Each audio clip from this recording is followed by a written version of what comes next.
How we doing, guys? Good, Coach. Is David Irving at the facility today, and is he scheduled to practice? David is not here today. We anticipate him being back tomorrow. Is he fully cleared to play? Physically he is. He just hasn't practiced very much, so our hope is that he's able to do that starting tomorrow and hopefully get him ready for the game this weekend. Did he come to meetings yesterday? He was not here yesterday. Is it the same issue that's keeping him out? Or Appears to be the same issue, yes. you guys are supportive, understanding with this? Yeah, just trying to get it resolved. And again, hopefully we get him back in here tomorrow and get him ready to play in the game this weekend. Do you have a better assurance or feel that he will be able to be here tomorrow? That's the information I've gotten at this point, so hopefully that plays out like I've been told. Brett Mars connected on quite a few field goals in a row. Can you talk a little bit about that decision, how Mars played for you since y'all signed him? He's just done a really good job, and we brought him in to training camp to compete. But one of his real attributes was the fact that he kicked off, and he also punted. And it's a great example of a guy just coming in and taking advantage of what his opportunity was. And he just was so good day in and day out, and ultimately had chances to kick in the game and did well there too, and we made that decision. And he's really handled the work very well. He hasn't changed one bit, very professional his approach, been in some different situations, and obviously has come through for us. Do you see him building confidence as he strings together these makes? Oh, I think anytime you have experience and you have some success, certainly confidence builds, but he always had a great mindset, a great mentality, and always handled himself very professionally, and I think it's showing up in his execution. Troy Aikman said yesterday when it comes to quarterbacks, they either have accuracy or they don't. Is Dak accurate enough, and how much more can he work on that? How much better can he be in that area? A long time ago, Troy Aikman and I went to Jay Novacek's football camp, and we were working with the 8 to 10-year-old quarterbacks. And Troy was as good as it gets throwing the football. I mean, he just was so good. And I was always trying to pick his brain. And there was one guy, little Jimmy, who was probably 8 years old, throwing the ball, and he wasn't throwing it really the way we wanted him to throw it. And so I turned to him, I said, hey, Apo, what would you tell little Jimmy over there? He said, hey, Red Ball, when these kids are born, some guys can throw it and some guys can't. I've moved him to wide receiver. That really wasn't the spirit of the camp, We're trying to coach guys up and help them get better. That's a long discussion. I do believe you can improve in every aspect of your game. Certainly some people, when the doctor smacks them on the rear end, they have talents to do certain things. Some of that is throwing the ball. Some of it is throwing accurately. But I do think you can refine all of those things. I think a lot of it has to do with footwork, getting yourself in a really good position to throw. Troy was a great example of that. I think as his career went on, you saw him become more and more accurate because he just refined his technique. He was a great passer to begin with. But the more he understood the game, the more refined he was technically, particularly with his lower body, he put himself in a great position to throw the ball where he wanted to. So there are certainly areas where you can improve, even though there are probably some innate skills that people have. What's Dak's accuracy like? I mean, just you look at the sheer numbers, but it's more than just. Is he accurate enough to make plays? Yeah, I think he's probably a lot like what I was just talking about. When he's in a really good position, he can be a very accurate passer. I think we've seen that throughout his career up to this point, and I think that's something you have to continue to work with him on. And I think time on task with the receivers that we have will certainly help. Even though there are some innate skills, as Troy says, practicing things and doing them over and over and over again certainly helps you raise your level in that area. What's the likelihood of being in good position all the time when you're avoiding rushes? I mean, football doesn't allow you to play quarterback in a vacuum where you can be your feet set all the time and everything has to go right for you to. Yeah, again, the argument is the best guys are able to do that in that environment. The numbers that we typically use is, hey, if you drop back 30 times in a game, you'll have 4 or 5 clean pockets. Typically you're moving, you're climbing, you're having to do something. And again, the best players are able to move and climb very subtly, maybe undetected to the eye of a lot of different people, but they get themselves in a great position. They keep their eyes down the field, they know where they want to throw the football, and they deliver it. So if you look at all the great ones who ever played, they have that trait. And I'm not saying they had that trait coming out of the womb. it's something they worked on and they continue to refine over the course of their career. In addition to footwork and the mechanics, as far as accuracy goes, where does decision-making fall in there? Because a lot of that is when you release it,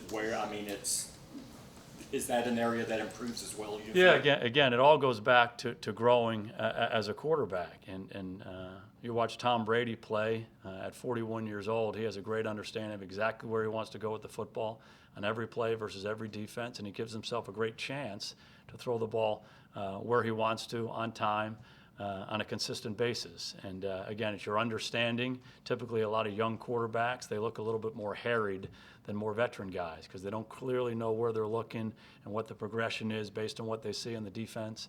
So all those things fit together. And again, you're trying to get yourself back to that point where you're comfortable in the pocket, you can deliver the ball on time to the receiver you want to throw it to. Troy talked the other day about Dak's anticipation. He's not throwing with enough anticipation, or he was kind of disappointed in his anticipation. What have you seen, and does he need to anticipate throws more, be better at that? Again, I think that's something that all quarterbacks can develop over the course of their career. It goes back to their understanding. They see it, they believe it, they trust it, they cut it loose. And a lot of that has to do with the environment you're in, the people who are around you, the protection, the receivers. All of that works together. You always want to get the ball out of your hand a little bit quicker. And so you work very hard on those things. You work hard on your anticipation, you work hard on your accuracy, you work hard on cutting the ball loose. Is that part of the trust thing with the receivers, when... Absolutely. What was it that you liked most about Jalen Ramsey coming out of Florida State? Oh, he just was a great player. He's one of those guys that leaped off the tape at you. He's big, he's long, he's quick, he's fast, he's athletic, he was great ball skills, he was physical. He was an outstanding football player. Again, he leaped off the tape at you, and not a surprise one bit that he's playing as well as he is. He's a big-time talker, very confident in his ability. Did you guys notice that when you got a chance to meet with him? There was no question he was confident. That's not something we thought was a bad thing. We actually thought it was a good thing. Oftentimes guys who play that position have that personality to them, and you're out there by yourself, and you have to guard guys again and again and again. So having confidence and belief in yourself is a big part of playing that position at a high level. Can you walk us through some other injured situations? Cheeto, Hopeful that he can practice today. Sean Lee, Don't anticipate him practicing today, but working more and more on the side. Malik, Hopefully he can practice some today. Taco Charl. Anticipate him practicing. Does he have a thumb? He's going to be fine to practice. Blake Bortles had 388 passing yards in week 4 and 430 in week 5. How do you disrupt his rhythm on Sunday? Like you try to disrupt the rhythm of every quarterback, I think it starts up front. You have to somehow, some way try to affect him with your pass rush. Rush and cover work together. Really important for us to guard the guys on the back end, not give him easy places to throw the football, force him to go through progressions, be around him, harass him, make his life uncomfortable. What's your definition of a number one receiver?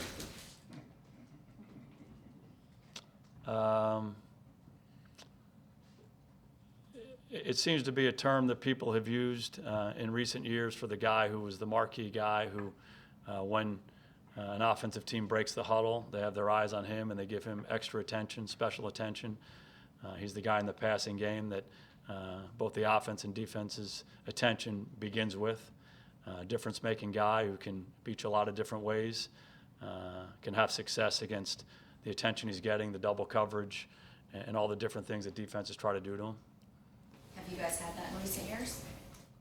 Oh, absolutely. We've had some big-time receivers here. Does that make it, when you have that player, does it make it easier to scheme things offensively because you have a given skill set in place, or is it just different when you don't have that guy? Well, I think the more guys you have on offense to attack a defense, the more you can dictate to the defense. So when you break the huddle and you're a team that can really run the football, they have to make a decision about whether or not they want to defend the run. And if you have a particular player in the passing game, be it a receiver or a tight end, that draws a lot of attention from the defense, that takes their attention away from something else. So if you have multiple of those things, you can run it, and you have this guy, and you have that guy, and you have the other guy, that just makes the decisions for the defense that much more challenging. And, if you can be effective getting the ball to the area that they're not really paying any attention to, you can be a pretty sound offensive football team. On your defensive line, can you talk about the impact that Crawford has in helping the guys on the outside and what he's doing on the inside? Yeah, he's just a really good player. He's a very versatile guy. We've used him in a lot of different spots. Due to injury, we moved him back inside to play the 3 technique, and he just shows up. You saw that in the game the other night, his ability to penetrate and disrupt in the running game, and also, as you're alluding to, his ability in games to draw attention and take on 2 blockers and maybe free some opportunities up for the other guys. It's big time, and it shows up week after week. Is that his best inside, do you think? Is that where he's best?